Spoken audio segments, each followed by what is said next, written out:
Welcome back to clean news Rajasthan. चलिए देखते हैं राजस्थान की 15 फटाफट बड़ी खबरों को। सीएम भजनलाल ने सुनी जनता की फरियाद, नन्हे खिलाड़ियों का बढ़ाया हौसला। मुख्यमंत्री भजनलाल शर्मा शनिवार को भरतपुर दौरे पर रहे। उन्होंने यहां विभिन्न सामाजिक संगठन और आमजन से मुलाकात। इस दौरान विभिन्न संगठनों के प्रतिनिधियों से सर्किट हाउस में बैठक की। राज्य बजट में भरतपुर एवं डीग जिले को मिली सौगातों के लिए सीएम का आभार जताया। सीएम ने अधिकारियों के साथ बजट घोषणाओं और विकास कार्यों की समीक्षा भी की। इससे पहले हेलीपैड पर स्थानीय जनप्रतिनिधियों और अधिकारियों ने सीएम का स्वागत किया। इसके बाद सीएम सर्किट हाउस पहुंचे। सर्किट हाउस में नन्हे खिलाड़ियों ने प्रतियोगिताओं में जीते मेडल प्रदर्शित किए तो सीएम ने बच्चों की सराहना की, आगे बढ़ने को प्रोत्साहन किया। महिलाओं को स्मार्टफोन देने की योजना बंद, सरकार पर उठ रहे सवाल। राज्य में चिरंजीवी परिवारों की महिला मुखियाओं को स्मार्टफोन देने की योजना पर भाजपा सरकार की रोक पर राजनीतिक बहस तेज हो गई है। पूर्ववर्ती सरकार के मुखिया रहे अशोक गहलोत का आरोप है कि उनकी ओर से शुरू की गई इस योजना के तहत 35 लाख महिलाओं को पहले चरण में स्मार्टफोन वितरित किए गए थे, लेकिन नई सरकार ने इसे आगे नहीं बढ़ाया। पूर्व सीएम अशोक गहलोत ने कहा कि मुख्यमंत्री और वित्त मंत्री बार बार 88,000 टैबलेट वितरित करने की मांग करते हैं, लेकिन सरकार पर यह सवाल उठ रहा है कि महिलाओं को स्मार्टफोन देने की योजना क्यों रोकी गई। राजस्थान में परिवहन विभाग की नई योजना, कंडम वाहन के मालिकों को मिलेगी विशेष छूट। राजस्थान परिवहन विभाग ने कंडम हो चुके वाहनों के मालिकों को राहत देने के लिए नई एमनेस्टी योजना शुरू की है। यदि वाहन मालिक के पास कंडम प्रमाण पत्र है तो उन्हें बकाया टैक्स और पेनल्टी में 100% छूट मिलेगी। इस पहल का उद्देश्य उन वाहनों का निस्तारण सुनिश्चित करना है जो अब सड़क पर चलने योग्य नहीं है। बेटरमेंट लेवी चेक बाउंस पर जेडीएस सख्त, 7 दिन के भुगतान नहीं तो जमीन होगी सीज। जयपुर विकास प्राधिकरण ने बेटरमेंट लेवी के भुगतान के लिए दिए गए पोस्ट डेटेड चेक बाउंस होने पर सख्त रुख अपनाना शुरू कर दिया है। जिन बिल्डरों और डेवलपर की चेक बाउंस हुई उन्हें अंतिम 7 दिन का नोटिस जारी किया गया है। इस नोटिस में बिल्डरों और डेवलपर को ब्याज सहित मूल राशि 7 दिन में जमा कराने के निर्देश दिए गए हैं। निर्धारित अवधि में राशि जमा नहीं कराई जाती है तो जेडीएस संबंधित बिल्डर या डेवलपर के प्रोजेक्ट के स्वीकृत मानचित्र को निरस्त करने के साथ भूखंड भी सीज करेगा। ऐसे बिल्डरों को ब्लैकलिस्ट किया जाएगा। नाहरगढ़ बायोलॉजिकल पार्क में 17 साल बाद आएंगे भेड़िए। राजधानी के नाहरगढ़ बायोलॉजिकल पार्क में वन्यजीव प्रेमियों के लिए बड़ी खबर है। यहाँ 17 साल बाद पार्क में भेड़ियों के जीन पूल में बदलाव की तैयारी है। नए भेड़िए लाए जा रहे हैं। मैसूर के चामरेंद्र जूलॉजिकल पार्क से एक नर और मादा भेड़िया नाहरगढ़ बायोलॉजिकल पार्क लाया जाएगा। जयपुर से भी एक नर और एक मादा भेड़िया मैसूर चिड़ियाघर भेजे जाएंगे।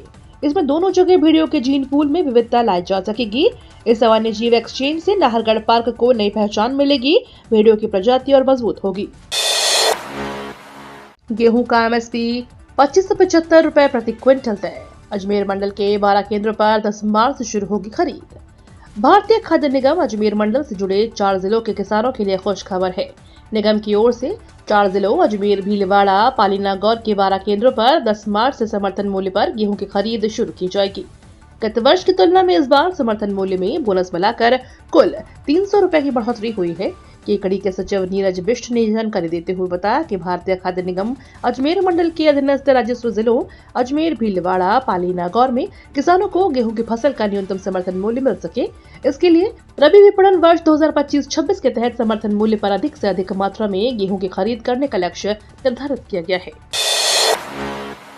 ऑनलाइन रजिस्ट्रेशन का रिकॉर्ड टूटना मुश्किल, कम होगा एमबीबीएस सीट के लिए कंपटीशन।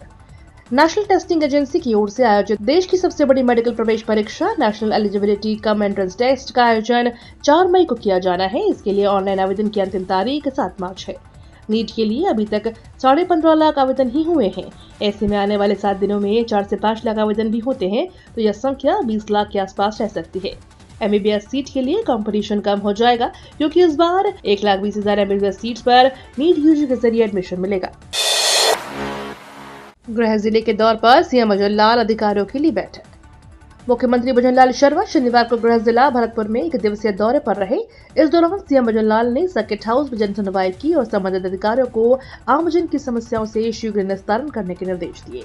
इसके बाद सीएम शर्मा कलेक्ट्रेट के लिए रवाना हुए, जहां सीएम ने मीटिंग हॉल में जिले के सभी अधिकारियों से बैठक ली, जिसमें पिछले और इस बार के बजट घोषणाओं की समीक्षा हुई। बजट घोषणाएं जल्द से जल्द धरातल पर कैसे आ सके, इस पर सीएम ने अधिकारियों को दिशा निर्देशित किया। अजमेर दरगाह में मंदिर होने का मामला, कोर्ट ने दी अगली तारीख।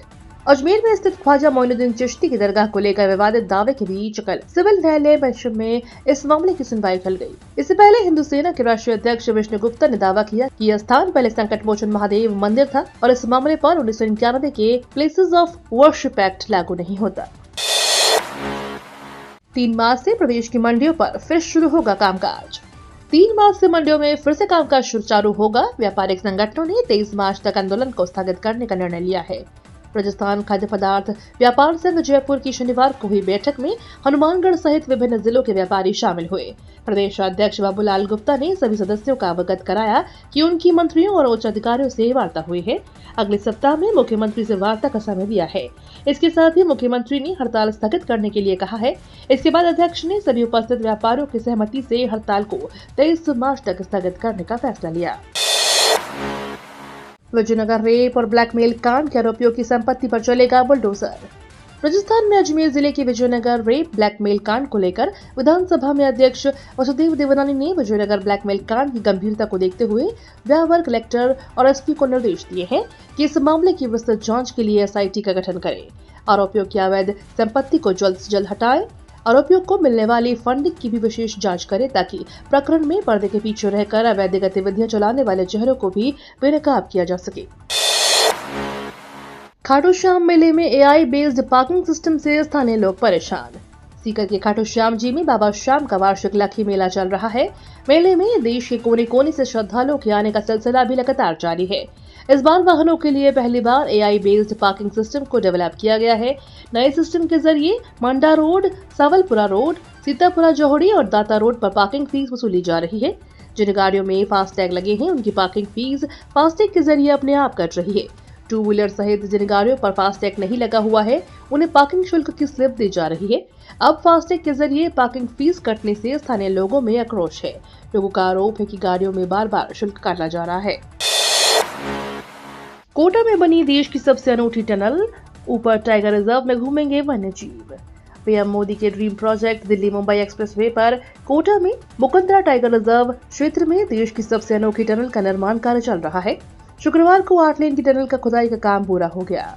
टनल की खुदाई पूरा होने के साथ दोनों सिरे जब मिले तो वहां पर इंजीनियर और कार्मिक खुशी से झूम उठे।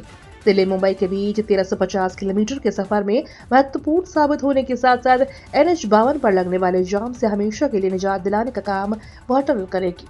ऑस्ट्रेलियाई तकनीक से इस बार 8 लेन टनल का निर्माण कार्य किया जा रहा है। मुकंदरा टाइगर रिजर्व के नीचे 5 किलोमीटर की 8 लेन टनल अपने आप में देश की सबसे अनूठी टनल है। सीएम अजय लाल जीर्णोद्वार महोत्सव में शामिल होने आएंगे डूंगरपुर। राजस्थान के मुख्यमंत्री विजयलाल शर्मा आज डूंगरपुर जिले के दौरे पर रहेंगे। इस दौरान सीएम विजयलाल शर्मा आसपुर विधानसभा क्षेत्र के खेरमल गांव में श्री जामुखंड भैरव जी मंदिर जीर्णोद्वार महोत्सव में भाग लेंगे। भाजपा प्रदेश अध्यक्ष मदन राठौर भी उनके साथ होंगे। इधर सीएम के दौरे को लेकर कलेक्टर अंकित कुमार सिंह और एसपी मोनिका सेन ने खेरमल गाँव पहुँचकर दौरे की अंतिम तैयारियों का जायजा लिया। खान विभाग में लंबित प्रकरण को लेकर सरकार गंभीर। राजस्थान के माइन संबंधित लंबित प्रकरण पर सरकार गंभीर नजर आ रही है। इस संबंध में बकाया न्यायिक प्रकरणों में बकाया राशि वसूल करने की कवायद तेज कर दी गई है। इस मामले में परीक्षण के लिए उच्च स्तरीय समिति गठित की गई है जो न्यायालय के समक्ष विभागीय पक्ष को प्रभावी तरीके से रखेगी।